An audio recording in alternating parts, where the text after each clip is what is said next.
Aloha, Rose here.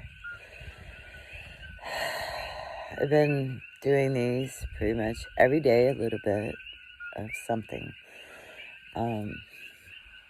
It's helping me, if nothing else. And ultimately, I think this is for my grandchildren.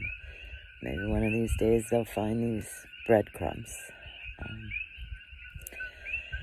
And maybe my children too, or I don't know, maybe in some way, at least something that's true about me, maybe known, if anybody cares to someday, from my family of origin, which I don't have many people in my life,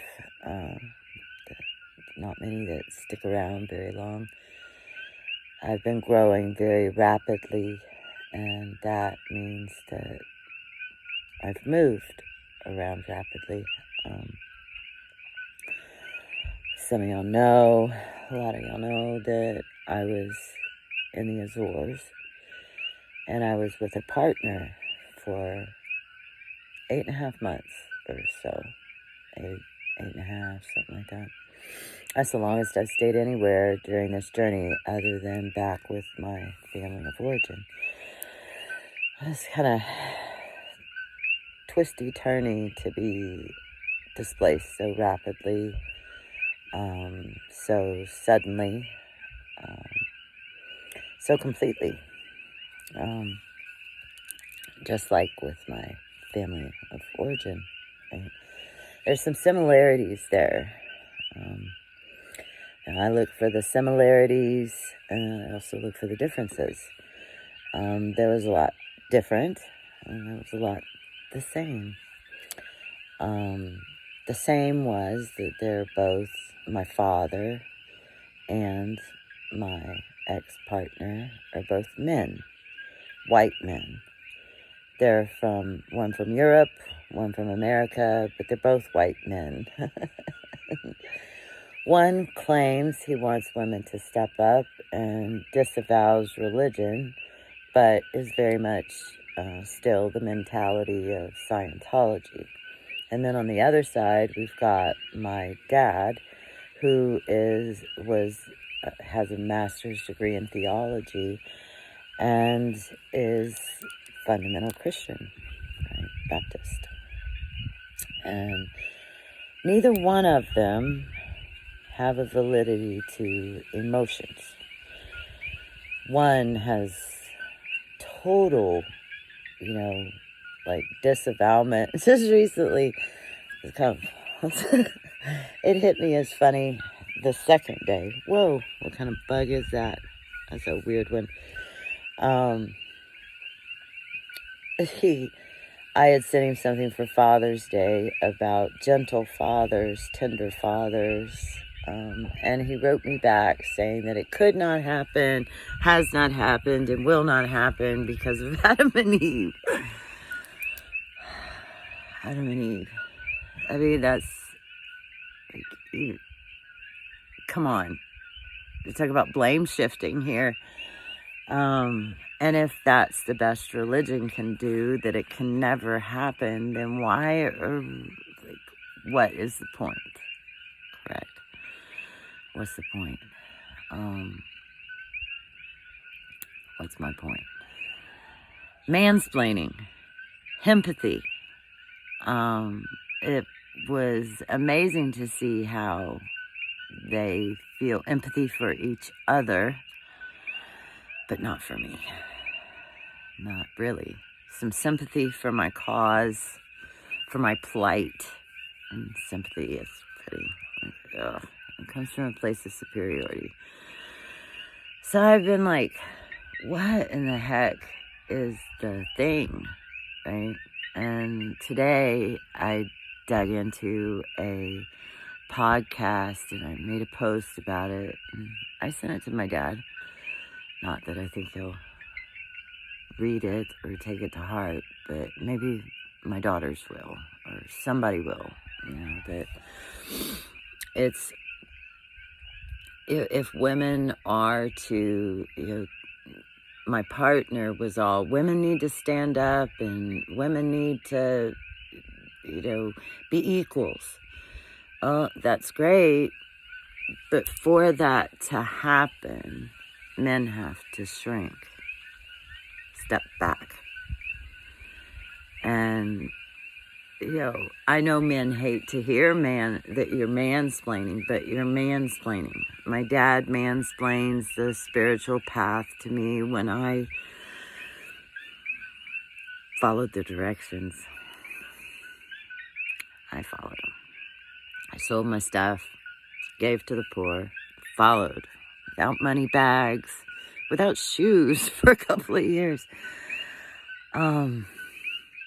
And today, last night I called Stoney. He is my matriarchal male father figure. My partner, he was pretty close to the age of my father, and while he did more to acts of service to show his love, he made coffee, he cooked, he was great at that kind of stuff, but he also went to school for it, and it was pretty much stuff he wanted to do. I realized, so is that really a show of love? When somebody else is suffering and they help you, that's love. That's love. And I was suffering when I got there, and I helped him. I was suffering, and I stood up for my dad when my mom was medically kidnapped. I stood up. And every time I've stood up, I've gotten squashed by those patriarchal men. Stoney encourages me. And today I had a conversation with Uncle Sam down at the Hawaiian Kingdom in Kalapana. He's who told me how to say my name, which I know I still have Rose on my, and I still relate with the Rose. Rose, but I'm going by my given name, Melia. It said Melia, and it means calm waters in Hawaiian. I was given a Hawaiian name, intricately linked with this place. Since 9 years old, I got a book about a Pahoa flow, flow of Pele. I have been fascinated with Hawaii since. This is my 4th visit, and I stood on Mauna Kea, and I have stood with the lawful Hawaiian government in court and in their councils, and I went to show my respect, and he asked me, well, where you been? And I explained to him my granddaughters were born the day the action started on Mauna Kea 4 years ago, July 15th. And I laid down my waters to go back. And I cared for those twins for 2 years. And I'm sincerely concerned for their liberation, especially because they are Black. And they are going mixed, and they're going to need support to be empowered women. And that's what I spent that 2 years so they could have a secure attachment, so they could have somebody there, what I hadn't had. My daughter could have what I didn't have, with somebody to help her and to be there for her children, because my mom didn't keep my kids. I don't think ever. And that's what Amy wanted more than anything, was just time with her grandma. But my dad was so critical. Anytime she called, that she wouldn't call, even talk to grandma hardly. And all of that religion stuff came in the way of love and just caring for people. And I talked to Uncle Sam about that. And he said, oh, man, they don't know how to mix it up, do they? That's sad. These days, you got to know how to mix it up. And I think you do. I've had to mix it up. I find spirit in many, many different places, mostly in nature. I find some people who have their religions and they practice them in ways that make them good people, better people, kind people, loving people. And then there's others that practice their religion to exclude. And I think that's why my dad went to seminary when I got pregnant at 15, was so he could judge, not so he could find compassion and a resolution. So we still sit back and forth with messages that probably hurt each other. I know his hurt me, and I know mine probably hurt him. But all I can be is me. And I'm devoted to the feminine. That, for a scale to tip, you have to put more on one side and take some off the other to get it balanced. And balance is not a static, still thing. It's a flow and movement. And we've had a long time of men in charge, men being catered to, men being empathized with. And we get blowback when we step up.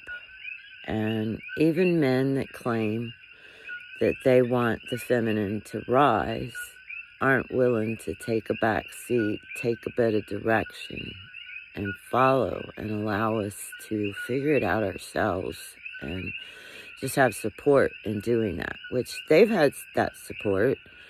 That's why they've made it successfully to where they are, where they have money and resources and land and homes and all of that, while so many have not had it, do not have it still. And so my dance today for peace was sitting out, asking for a heart opening of a compassionate heart to begin to awaken, and for change to be willing to be had at their own expense. That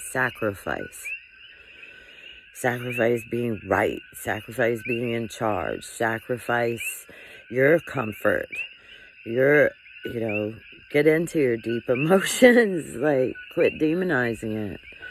You claim to be spiritual, or you claim to be in favor of the feminine, then, begin to act like it, and not just to the women that come on your page and cater to your ego while you got an old picture of yourself. Like, that's catfishing. That's what that's called, catfishing.